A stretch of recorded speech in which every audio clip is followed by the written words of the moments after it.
Thank you, everyone, for this short break, much needed.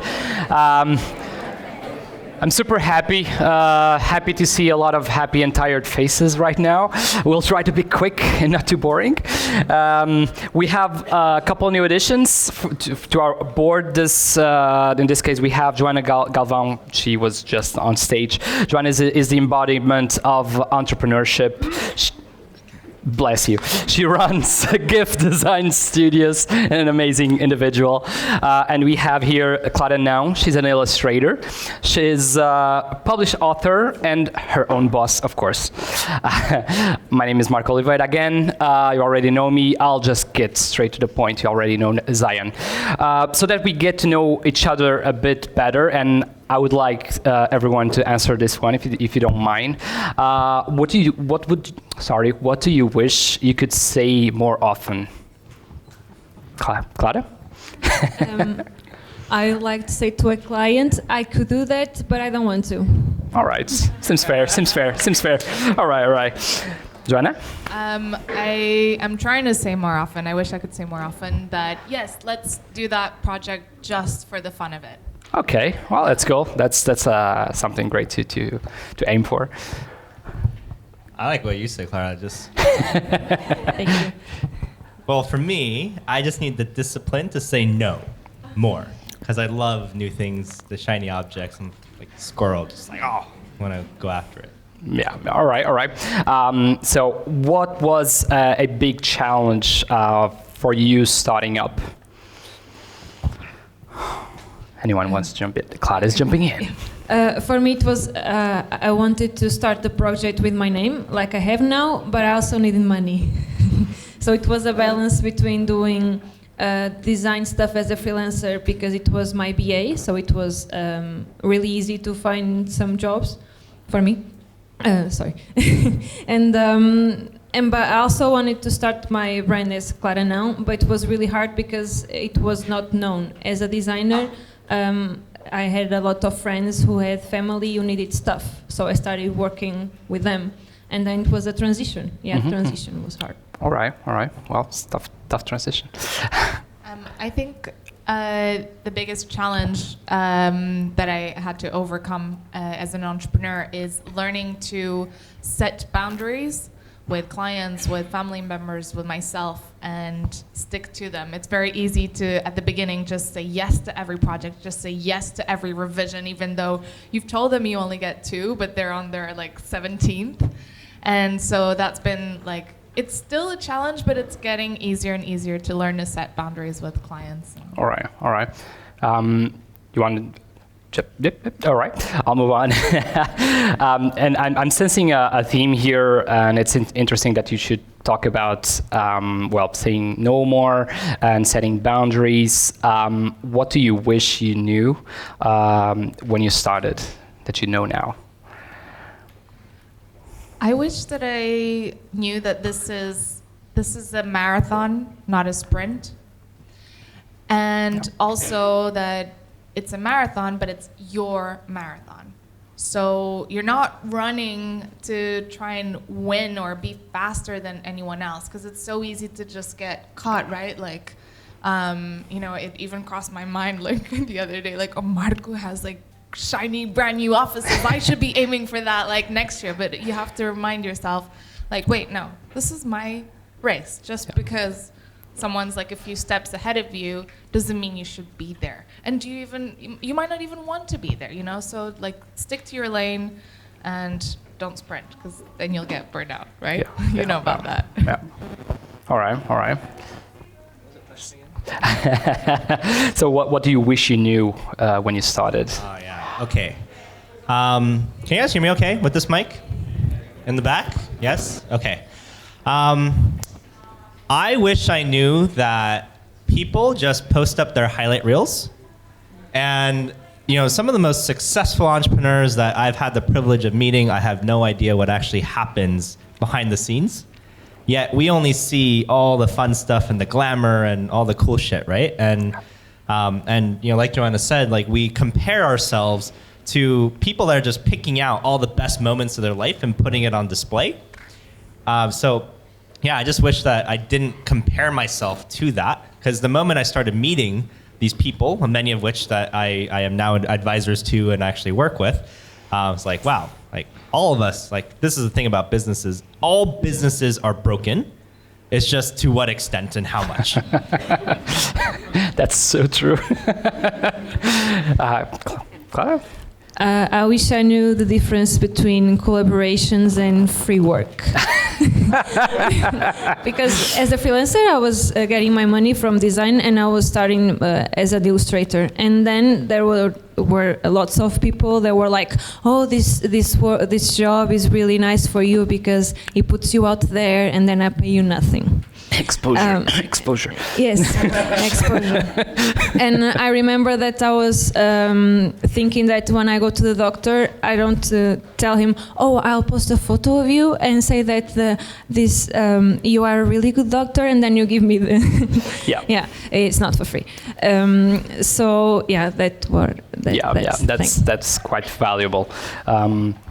I want to share something as well. I'm a true believer of valuing yourself and not working for free. So I think that caps a lot of people. It's okay sometimes, but you don't have to get the money, but you really have to get your money's worth of value. Yeah, that's the collaboration. Yeah, that's a collaboration, exactly. All right, thank you for sharing. Knowing what you know now, what would be different if you found yourselves as employees instead of bosses? They're shaking.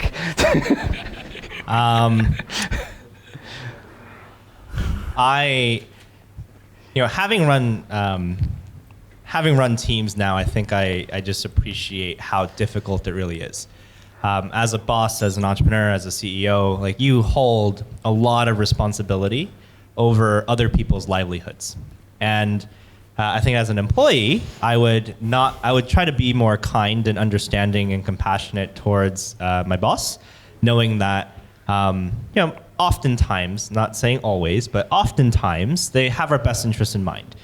And sometimes things might not be fair, things might not work out the way it is, but just to be more understanding and try to come from a place of love and care, I think that I'd be way less of a pain in the ass, for sure. Yeah, good point. I would not expect everything of them. Like now I was just thinking back to when I was an employee, and I'd expect my boss to fix all the problems and to spot them in the first place. Yeah. Yes.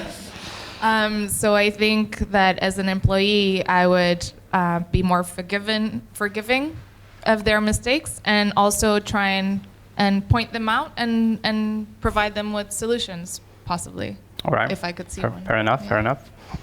My perspective is really different. Yeah. So I had bad experiences, and I had like 4 bosses in 1 year because I was bad experience, and then I said no, I'm going out. But there was this boss that made me work overnight just to do presentations, and I was working only mornings, and he would tell me in the end of the morning that in the next morning I should have a big presentation for international things. So I lost nights of sleep because of PDFs. Okay. So, and I couldn't say no. And then I actually had a burnout, and then they, they hired 2 people to make my own place. So I was doing the work of 2 people. So I wish back then I would say that's not okay. I really like what I'm working, but that's not okay. Okay. Fair enough. And what do you think right now is a common mistake?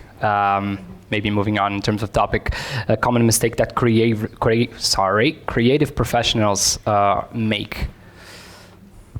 They don't charge their worth. So like you were saying, True. That's working one. for That's free. one. Yeah. Mine is the same. So. Yeah, because we Get think paid. we're trading time for money, and then Yeah. we think, well, what's a good hourly wage? But we forget to think of the value we're providing at the end of the day. to the client. Yeah. Yeah, and then the next professional will suffer with our decision because he or she will ask for more, and the boss, the client will say no, but I can find cheaper from that another person. Yeah, yeah. And how do you go about that particular issue when a client or a potential client says, oh, but I can get it cheaper somewhere else? Go there. Go for it. Go for Have it. fun. All right. Fair enough. Okay, so when and how is the right time to say no to a client or a boss? So I think when you start any project or you're working with anyone, like the reason why things go bad is because we're not managing expectations properly. But I think the biggest issue is that most people, when you're in a place of scarcity and you just need to get as much work as possible, you just take everything on. But the problem with that is you actually don't set your non-negotiables. Right? So being clear with what are your non-negotiables, what are the things that you absolutely will not do, the lines that you absolutely will not cross, the things that you know that you want to make time for, whether it's yourself, your family, significant other, whatever it might be. I would say it's just knowing what actually really matters to you and standing strong in it, right? Because the moment that someone actually comes against you and says, oh no, like that's not going to fly for me, it's like, okay, great, then go find someone else. And chances are, it's going to be really hard for them to find someone else. So, so I'd say the next time that you're in the position, I would just say, hey, look, like, are you liking the work that I'm doing? It's like, okay, great, but I can't do that. It's outside the scope of our agreements, and if you want. I'm happy to do that work, but here's how much it's going to cost you. Okay. Anyone else wants to? Joanna seems to want to jump in. Remind me of the question. Okay, how and when is the right time to say no to a client or a boss? So I love that Wanson made us jot down, and I'll translate for you, that his main thing was just be a good person. Mm-hmm. So I think if I can see straight away that the client is not a good person, that's a good sign to let them go. And I have let clients go in the past. The first time I did it was the hardest thing ever, and then it becomes a little bit easier. But if they don't respect my team, they don't respect me, my time, if they're trying to make me work overnight and weekends, then it's bye-bye. Okay, yeah. Okay, and trying to make it a bit harder, and coming from a place of making sacrifices, I'm sure everyone here has made sacrifices in which you felt like, okay, I'm willing to do it because I know it's worth it. Definitely there are times when it's not worth it, but how do you define when it's worth it? And okay, I'll do it. Yes, sure, I'm going for it. I don't know if I'm gonna answer your question, but I'll say this: the first client that I let go was our biggest client. Okay. So talk about knowing if it's worth it or not, right? But so for me, how I was thinking about it was like, if it's making me cry, if it's making my team cry, then nothing is worth that. Right? Okay. Even though they were our biggest client at the time. Now, Zion says like it's amazing when you make a decision and then things seem to conspire. After I let that client go, we got straight away an inquiry for what then became our biggest client, which was 3 times more than what she was. Yeah. Just freeze. It's liberating sometimes. Yeah. Okay, I get that. Okay. Anyone else got something to add? I think Zion has something. No, I really love what Joanna said, because there's times where you need to let things go to create the space to invite other things to come in, right? And I think that's so important to know, because sometimes we just get so stuck on what we have in front of us that we can't see that, hey, maybe the shitty thing that is occupying our space is taking up the space that someone else can come into. So, just being able to really recognize and own your own value, because I've been in the same position, right? I've, clients where they're paying us $30,000 a month, which is a hard pill to swallow. But if they make you feel terrible, they make your team feel awful, then then can you really continue with that? Yeah. All right. But you can also sometimes say no to a good client because you have no time. And I learned that it's better if you say no, but you say like, I hope we can work on the future, because you have no time, then say yes, but then do a bad job.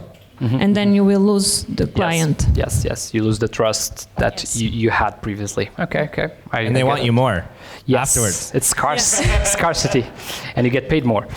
Okay.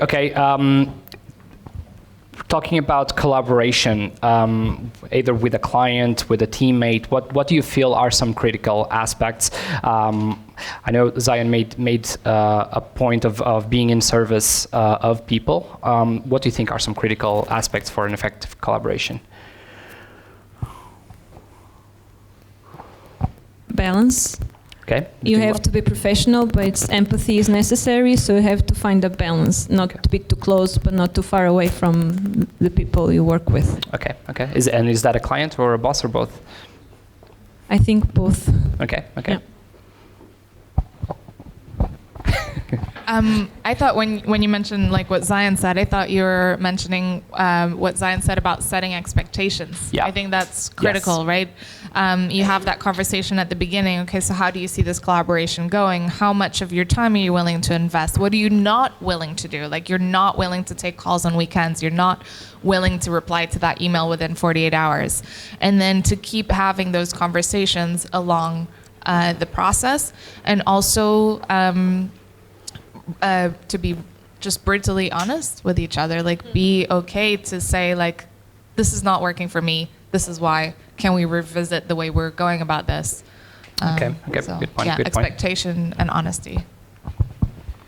Yeah, I would agree with that for sure. In the moments where you feel like you're not saying the thing that you need to say, the hardest and most difficult conversation that you might need to have, I would say crystal clear communication and making sure that you have an open channel for communication, I think is super, super important in any collaboration, especially when you feel like you're doing a lot more and they're not meeting expectations. It's just having that conversation of, hey, this is just how I'm feeling right now. This is what I am experiencing right now, right? And if you notice the way that I'm saying that, this is the way that I am feeling. This is the way that this is what's coming up for me. This is what I'm experiencing, because it's important not to say you are doing this to me, right? Because it's coming from a place of personal responsibility and taking ownership over the fact that, I did not make you angry.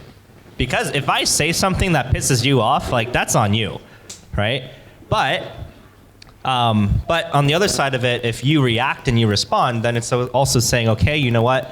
That's on me. I can also take responsibility over the fact that something happened at some point, and that's the reason why I'm angry, and it's not really your fault. So I would say the most important thing is, can you really come from a place of personal ownership and responsibility, and it'll make everything better. Okay. I'd like to add something as well. And from my personal experience, seeing all sorts of people working in several companies, one thing that I feel is very important which is based on the expectations, and it's what I call the performer syndrome, in which people do not keep an ongoing conversation. They just get some information, they go back to whatever behind the curtain and just do a lot of work without having a proper conversation about what's happening and including people in a process, only to come out with a result which is completely misaligned with whatever people were expecting. I think that's one of the biggest issues, because people are expecting to come out and ta-da, this is my performance, and I really don't like it. And I think this is very, very valuable for a designer crowd, in which, a lot of us came into this field because we were somehow some kind of artist. We like the arts, we like the performance of the arts, and we expect to wow people. I think that's something that really excites us. But from a business perspective, that's a very, very, very tough position to be in, because how many times have you showed something and people were just, wow. Most people, even if they are wowed, the dynamics sometimes are not right, and people will not be express the wow simply because that would potentially mean opening up to paying more, and they don't want to pay more. So if you have just an ongoing conversation, there are no surprises, and in the end, everyone's just happier. Yeah, and it's like what Wanson showed us of his process, right? Because at the beginning, he just wanted to take the picture, but then he learned that, before he should maybe do a little drawing first, get that approved. And then if we think of businesses, it's also okay to sell before creating the product. Yeah. Like that's, like you could use Kickstarter for that. You can test first your idea and see if people are voting with their wallet. That can mean it could go for a lot of things, that performer. All right, I'll move on with the next question. So we're talking about a lot of options, taking options, and it's quite hard getting it right every time. Is there any episode in your career which you regret and would do differently today? Joanna is already clinching. So this photo that's up on the screen here, I did a photo shoot in a desert, and then I gave a batch of photos to the team, and they picked out the worst photo of them. So I wish I just picked the photo that I wanted and actually gave it, and instead, that's not what happened. That's a little regret. But I've been staring at like my big face on the screen for the whole time. Like, I don't even look like that. But outside of that, I think one of the biggest regrets that I had earlier this year was prioritizing one person over the health of the entire company. So it was me as a CEO not wanting to have an uncomfortable conversation with a very, very underperforming employee. And I kept that person on much longer than I should have. Yep. And for me, it was because I was avoiding an uncomfortable conversation. And I'm sure that there's people in the room right now where there's a conversation that that you've had to have with someone, whether it's your parents, a friend, a coworker, your boss, your employee, whatever it is.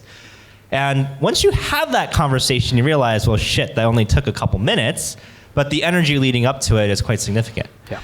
And what ended up happening was, I kept the person on way longer than I should have, so a lot of money went out the door, and then it sets the wrong kind of expectation inside the company that level of performance is okay. So that starts to affect the culture of the company, it starts to affect everyone else's performance, because everything that you have in your own life is what you're going to tolerate.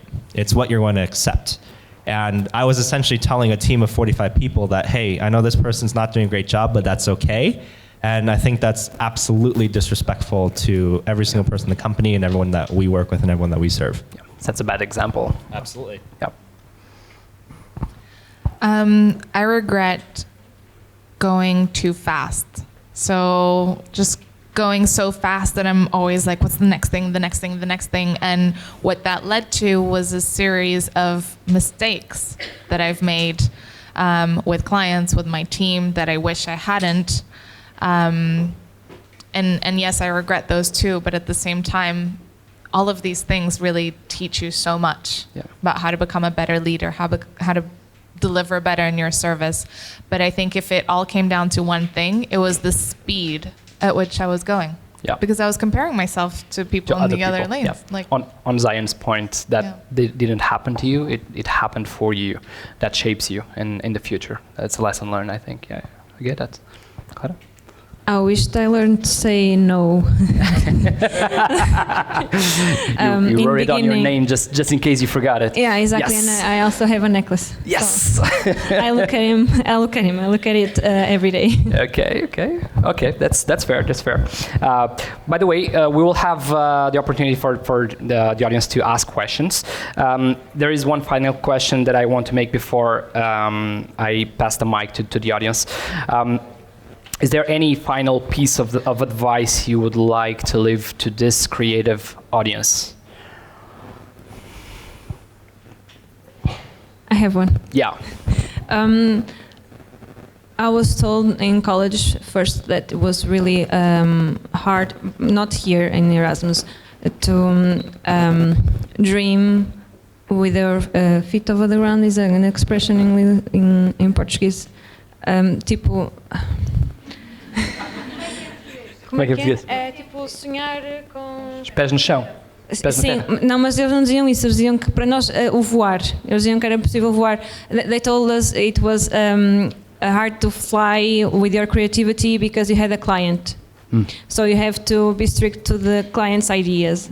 And then I had a teacher here and he taught me that it's possible to dream with your feet on the ground. So it's possible for you to also say to the client, what if? And maybe if you explain your idea, they will like it. So don't be afraid to be silly, because greatness comes from silliness and things that seem stupid, like penicillin. It was a kind of mistake. It was there, and then Fleming watched it and was like, okay, that's something great in here. And he was not actually creating it. It happened. So beware. All right. Good example. My favorite thing that I learned recently is whenever you're faced with something difficult, a difficult decision that you have to make, think, how can this be easy? And you'd be surprised with how your brain then starts to think of solutions more easily. So Okay, that'd be interesting. the little advice that I'd give. Good advice. So this goes along with what I said earlier, which is just, whenever anything shitty happens, it's just like, great, why is this happening for me? Knowing that, hey, something amazing is about to happen also, right? But one of my mentors told me that about like the definition of failure, what it truly means to fail. And basically I came down to two things when it comes to failure. Number one is if you don't actually learn from it. And number two is if you didn't try everything. If you didn't give it your all and you didn't try your best and then you failed, then it's an absolute failure. And I'd say that as long as you can take a lesson away and you can actually learn something from it and you could do it better next time, then that's probably the best thing. But in that process, to just really be kind to yourself and to give yourself some grace. Because I think the worst thing that you can do is beat yourself up when something happens. And it's very unfortunate to see when people do that, because it takes a moment to just let go of something. And I think if more people in society did, then we could just love each other more and just live in a better world. All right. Thank you for sharing. So this is the chance for the audience to ask questions. I'll just take one mic. Thank you. Who has a question for? Whoa. So no.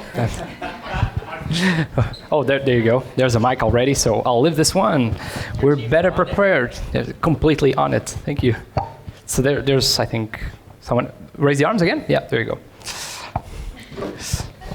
So, Marco, you need to get those mics that are like yes, a the pillow. cube. The pillow. Yeah. I saw that in Berlin. It's so cool. They're padded, so you can just throw them. It completely switches the dynamics. It's you change awkward into so fun. Yes. Hi. So I just quit my job to try to become my own boss. Okay. So I wanted to know, what do you believe that is the most important thing to focus first? It's creating a portfolio, getting leads, working, clients' jobs. Where do I start? Who wants to answer that? Absolutely put together a portfolio. There's nothing worse than a designer that comes across my desk that can't show me anything they've done. So it doesn't take a lot. Like if you just can mock up a couple pieces, if you don't have clients yet, like you can take anything, create some mock-ups of some makeup business if you're going to logo design, graphic design, whatever it is. So I'd say number one, definitely have something to show. Number two, contact every single person that you know. Every single person that you know, and just sell, right? But to what everyone else was saying, know your worth. Right? Don't sell yourself short. Know exactly what it is that you want to charge going into it. And if you are put on the spot and someone says, hey, I'll give you this, and you feel uncomfortable answering, just say, hey, you know what? Let me get back to you on that. Right? Let me get back to you on that or, hey, you know what? Let me get back to you with a proposal. But I can tell you right now, that's not going to work for me. Right? And just be upfront. Like if they lowball the crap out of you, then just say, hey, look, like, that's just not going to work for me.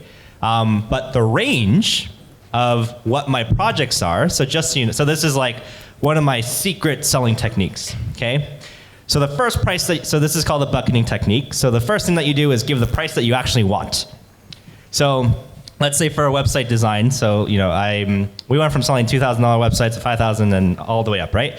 So I can sell you a website. So all my clients that I work with, I have charged either $5,000, second number you double it, $5,000 or $10,000, and then the third number you give should be so crazy that comes out of your mouth that it makes you feel uncomfortable, right? So you say, well, and when the budget question comes up, well, I want to get an idea of your budget, just so you know, the clients that I've worked with, I've charged anywhere from $5,000 to $10,000 or even upwards to $100,000 or more. So where do you fit into that? So the moment they hear that, what happens is they're like, holy crap, like this person's serious, right? They're like, like they like know that you're serious, but then they'll pick a number that's between one of those numbers. And you're like, I think I can work with that, but let me get back to you and figure something out here. So good. One of the things that I wish, I use that. Zion taught me that. I use it all the time. And then you will get that one person that is like, oh, well, I'm important. I think I fit into that top price. The $1,000 burger. Yes. One of the things that I wish someone had told me when I was starting out, first, like what Zion said, like tell everybody just get used to saying that you're a freelance graphic designer or however you want to position that. But then whenever you get in a conversation with a lead, just know that you're the one that needs to tell them what they need. Like, don't ask like, well, so what do you want? Do you want one logo, two logos, like 3 versions, 4 versions? Like, no, you tell them like, okay, I understand your problem. This is what you need. This is the package for you, or this is like the way that I work with my clients in this manner. And then just like lead with confidence and say that like, I got this. Like, I know what you need. This is the price. That's good. Think about what that looks like. That's good. Yeah, just to add to that real quick. Like if you went to a doctor and you walk into the room and they're like, I think you might have cancer. And like you haven't said shit, right? Like you didn't say anything and all of a sudden the doctor's like, I'm gonna prescribe you this. Like you think they're out of their absolute mind, right? But people sell like this all the time, right? But on the other hand, if you go to a doctor and you tell them all these things and, they're just like, I'm not really sure if you should, like, you want them to be like, I believe that not even I believe, it's like, yes, the issue is this. So you should take this. You're probably going to listen a lot more. So, what Joanna's saying is like, come from a space where you're the authority, right? And to what Clara was saying earlier, clients have an idea of what they want, but they have absolutely no clue.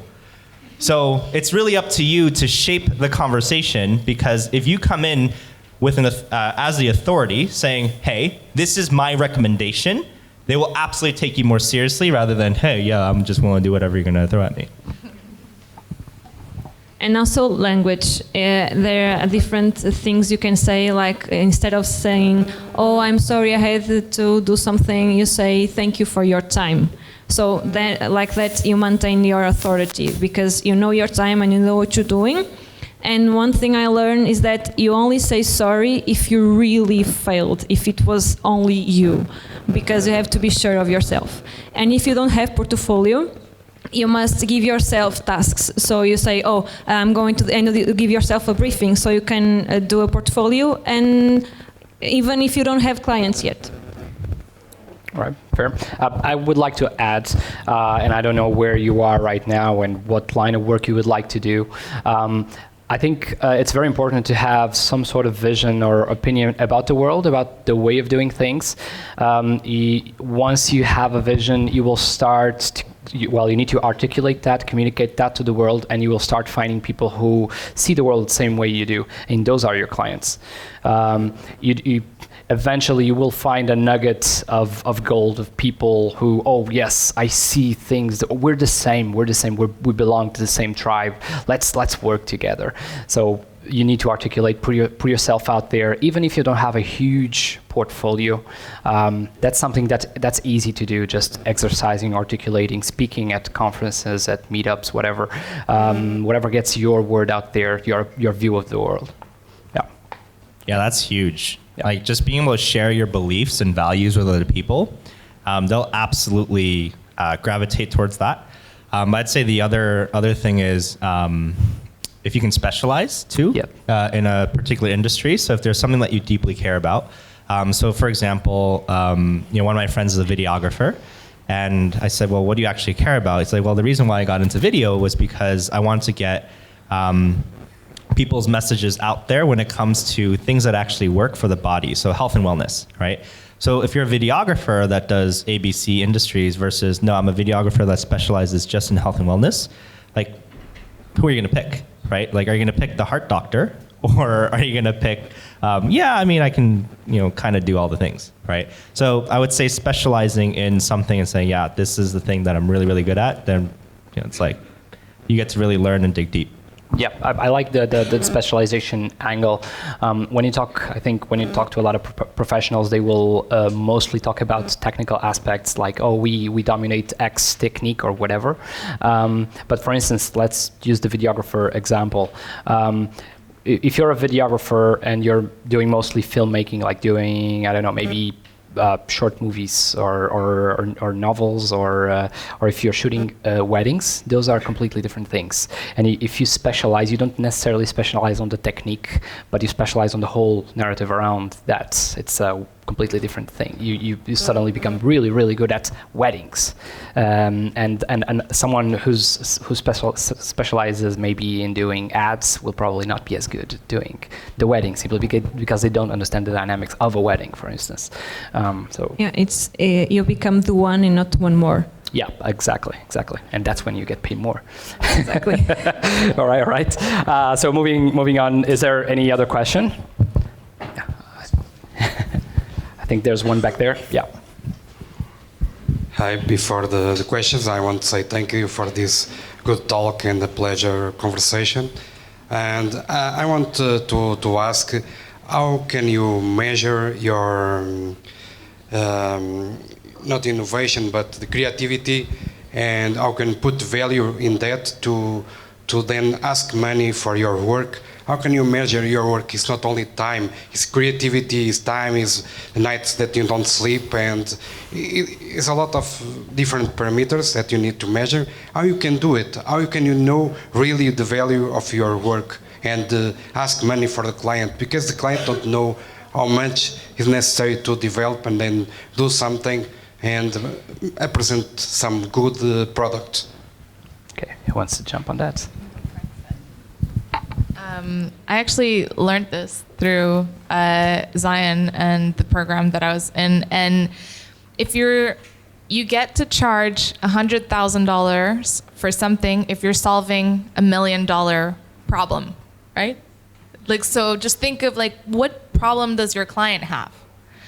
And how much is that worth to them? Like, are you going to add to their bottom line, or does it literally translate into money, and then charge 10% of that?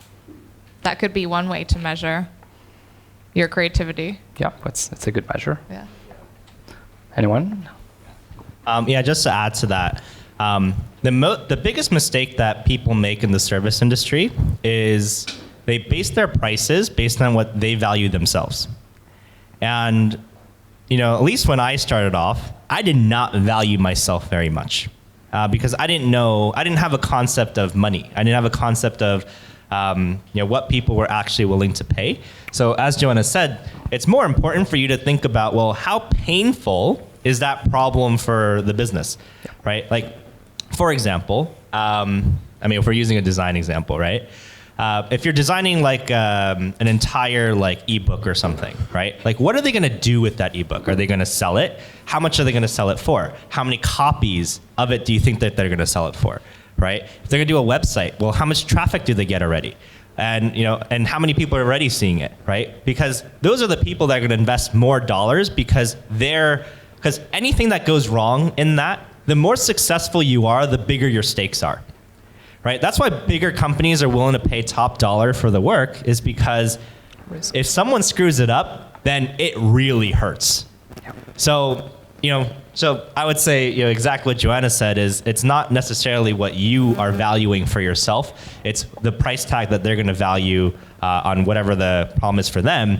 And, and just to give you a question in this for sales, you just ask them, it's like, okay, so what I'm understanding is that you want to do X, Y, Z. Is that correct? Yes, right? This is what we call the echo effect, right? So you're just repeating back whatever they say to you, and you're gonna sound like a goddamn genius, right?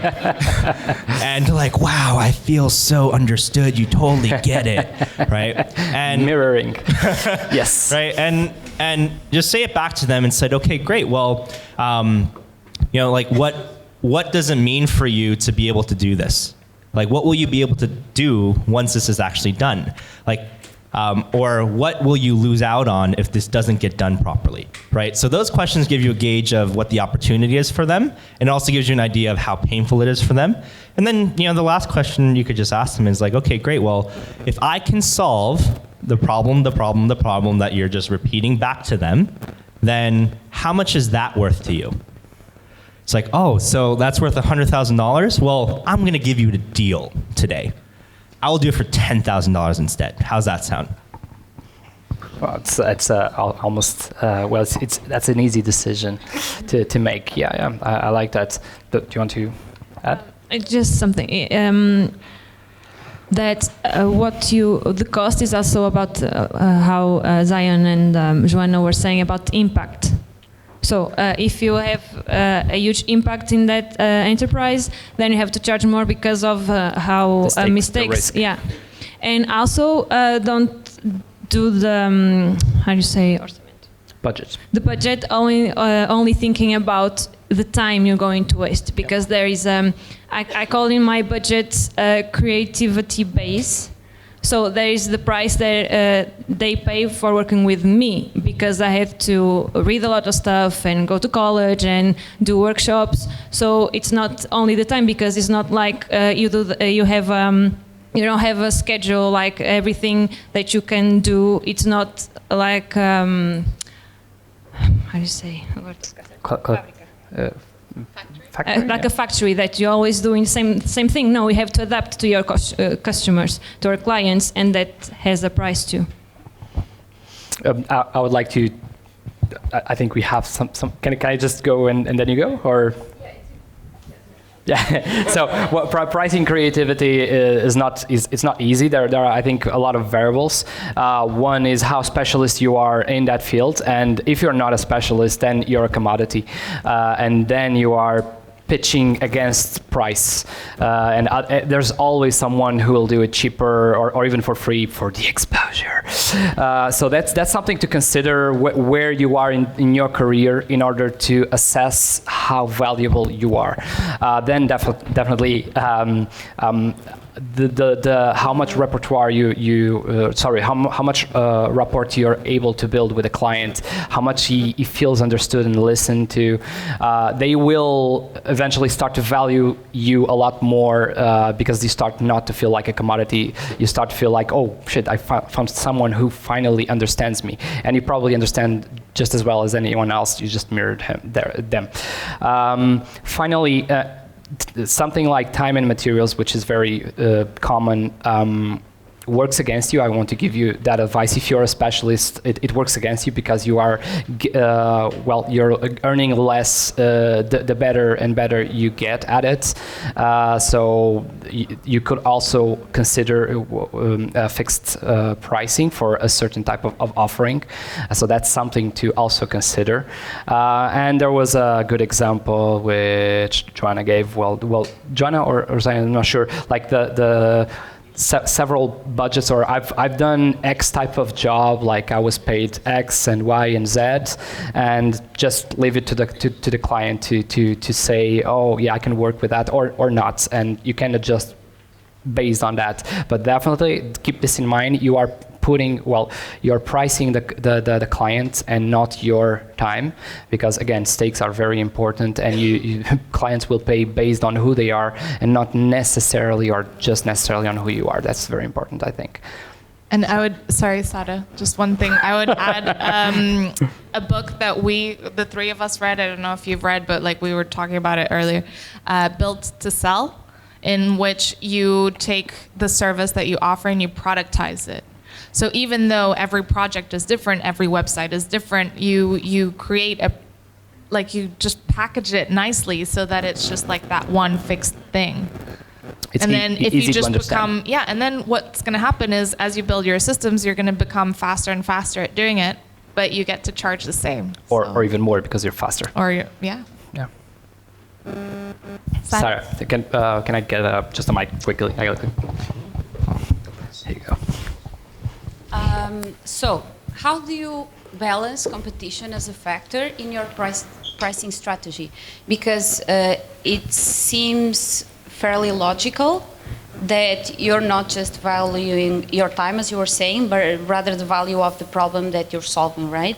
And as Clara Não was saying, obviously there are always going to be people who will do it for the ship, okay? But at the same time, we don't live in a bubble, so there is competition, and some competition are fairly good or even as good as you are. So how do you take that into account when actually defining your pricing strategy?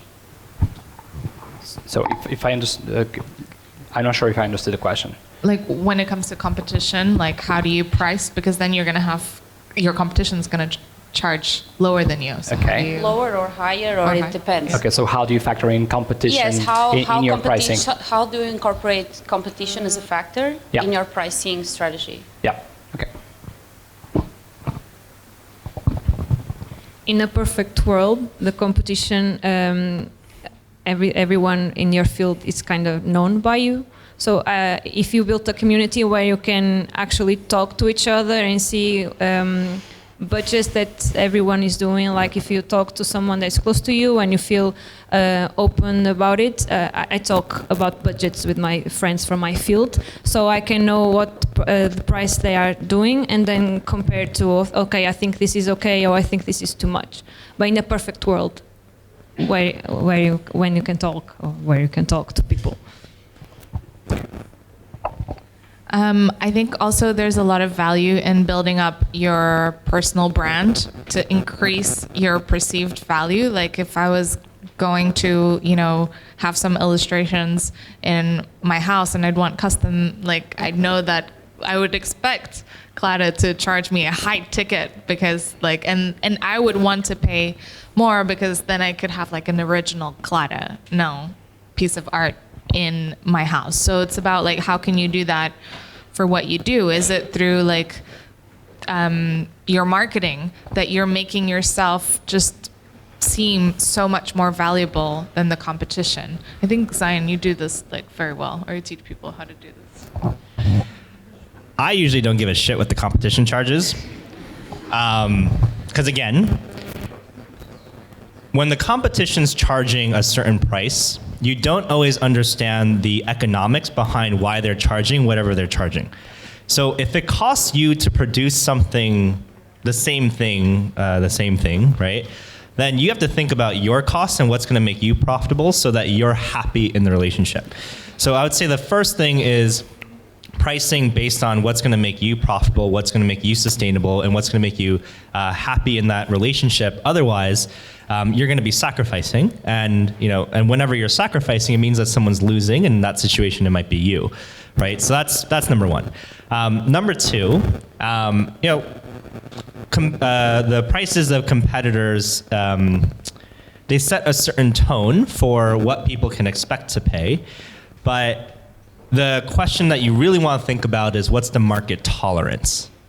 Like, what will the market actually pay, and how much do they actually value it, right? Because up until Apple came along, no one would have thought that they were ever going to pay $1,000 for a cell phone, let alone a couple $1,000s for a laptop, right? But they not only created demand, right? But it's really about what is the market willing to pay, and the only way you're going to know that is highball, right? You can never go up after you give a number, but you can always go down, right? So just say, hey, you know what? For these projects, I usually do 15,000, right? It's like, oh, I don't know if I can afford that. It's like, okay, you know what? I really enjoyed our conversation, if you mean it, right? Coming from a place of authenticity.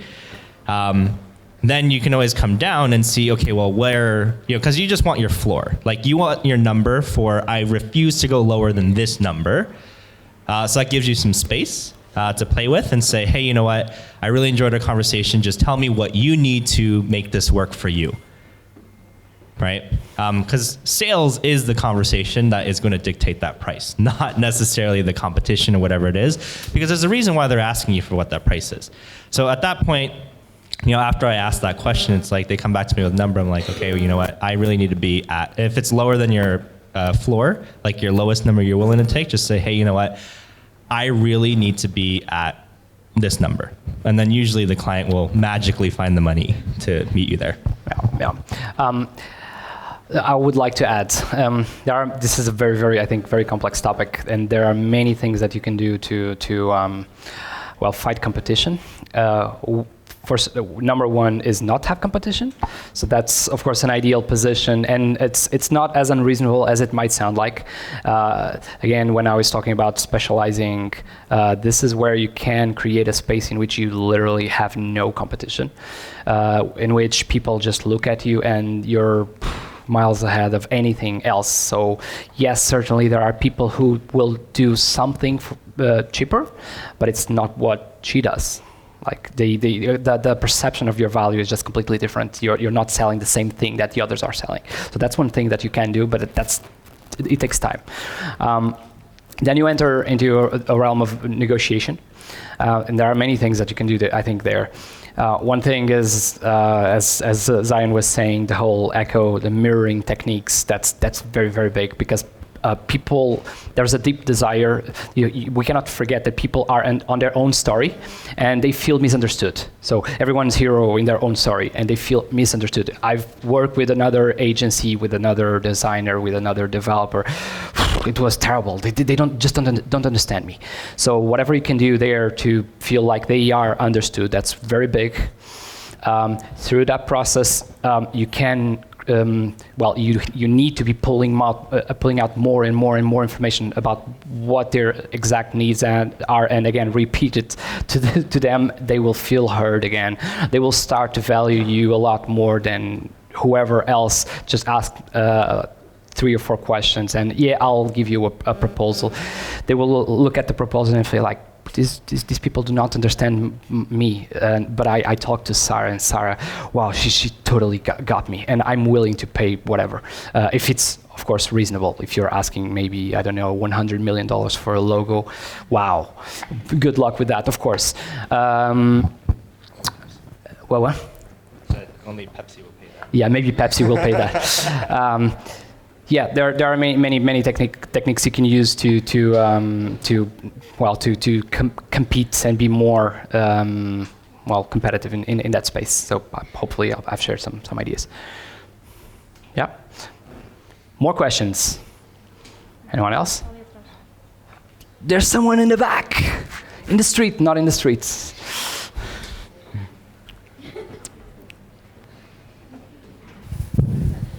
Hey, first of all, thank you for this opportunity. It's my second time. She's walking towards us. And it is really inspiring to see you guys talking about everything that we are thinking.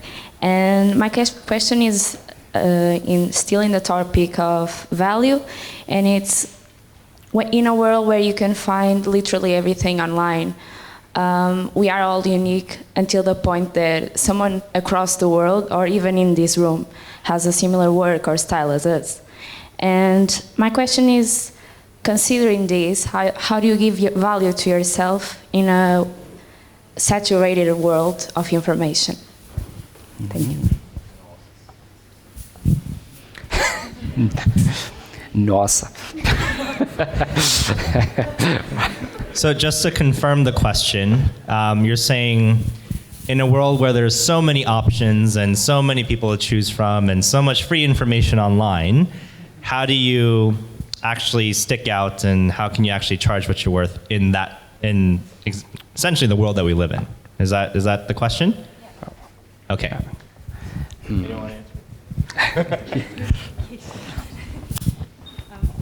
Again, specialize, and then don't be afraid about talking about your work. And even if you have to fake it in the beginning, fake it until you believe it. So, you know, a lot of folks here mention like things like branding and building your personal brand and building your audience and influence and all these things, because they'll absolutely help you, right? Like writing books, getting conferences, all that stuff. But let's put all that to the side, because of course those are all options. The first thing I would do is productize the service. So let's say that, you know, it's like the logo design, right? Like this is the ultimate logo package or whatever it is, right? That's a terrible example of a name, but hopefully you get the point. I was sold already. Huh? And then from there, you come up with you know, what we call your signature process or your proprietary process, right? So we call this our you know, extreme logo extraction process, or the vision extraction download, or whatever it is, right? And it's a 5-step process to get your vision down on paper, right? And then from there, you say step 1. So you just kind of like write out like what are the steps that it actually takes to design a logo. And this is actually an example from the book that Joanna mentioned, Built to Sell. So first step, well, we find out what you want. So that is the vision extraction process. The second step is we wireframe it, and that's when we, I don't know, come with the skeletons, right? So you just kind of define what the actual steps are, between like 3 to 5 steps at most, and then you name each of the steps, right? So and then you name that entire process. And what this does is it gives you something else to sell other than yourself. And when you get yourself out of the equation, and let's say you want to hire a team, you're saying, so we have something called the ROI method, right? It's our marketing methodology. It's what helped us build a multi-million-dollar business. It stands for relevancy, omnipresence, and intimacy. And the moment people want to work with me, I just say, hey, you know what? Like the ROI method, we taught it to our entire team. Like they can implement the method, and these are all the steps that they have. Because the moment a process is named, and it sounds like a product, then people start to think that's repeatable, duplicatable, and you've done it before. But it transcends their perception of whatever it is, because it's just like, I got my shit together. And on that, like, yes, someone might have a similar style to your work, but maybe they don't take their clients through a similar journey. You know, maybe it's that you have like a fun coffee date with your clients before you do the project, and then you document it on Instagram, Facebook, what have you. And then there's also a third component, which is not only do people like your style, they like your process, like they want that experience, because we're all about experience these days, right? But then also if they get to know you through the social media, like then they like you as a person. You know, and that you really can't, it doesn't matter if there's someone across the world that creates the same exact style as you, because now they know your personality. And we want to do business with people we know, like, and trust. So, yeah. That's true. You bet on empathy. And you open yourself to the person and like, I want to do this and how I want to do this. And without being afraid. Yeah. Oh, okay. So I'll wrap things up here. And still on Sarah, which I wanted, because these two questions I think are very related in terms of competition. Don't assume that people who are potentially buying from you know what you're doing. So a lot of things that you're probably doing in their service, they have no idea you're doing it for them. Your competition is probably not doing it for the clients, and even if they are doing, they're probably not telling the client about it. So that's one way of not doing anything else other than just stating what you are doing for the clients, and they understand and feel like, oh, you really go the extra mile for me, and you go the extra mile, but suddenly you feel more valuable. This tied up with a process that they can understand, etc., I think is really something that can set you apart. And I guarantee you that most people are not doing something like that. So that's something to keep in mind. I'm going to wrap this up very quick. I have just 3 questions, and I know how this sounds. Targeted, I'll be very quick, and you don't have to go too far with it. Clara, if you weren't Clara Now, who would you be? Clara C? No, an unhappy person. No, an unhappy person. Yeah. Okay, fair enough. Well, that means she's happy, hopefully. Yeah, I'm happy now. Super happy, yes, all right. I was not using my creativity to create my own stuff, and I was missing that in my corporate job. All right, well, happy that you found your place. Okay, and Joana, how does a 22-year-old designer start a business and survive? I'm not afraid to ask for help. Okay. When I'm Well, stuck. yeah, that's very useful. Yeah. Okay, I'm and keeping this short because everyone's ready for the pizza. yeah, thank you. Dope clients when you got out the door. And finally, Zion, how come are you under 30 and not over 50 with a repertoire such as yours? I eat shit as quickly as I can and move on to the next thing. All right. Okay. Thank you so much, everyone. Thank you.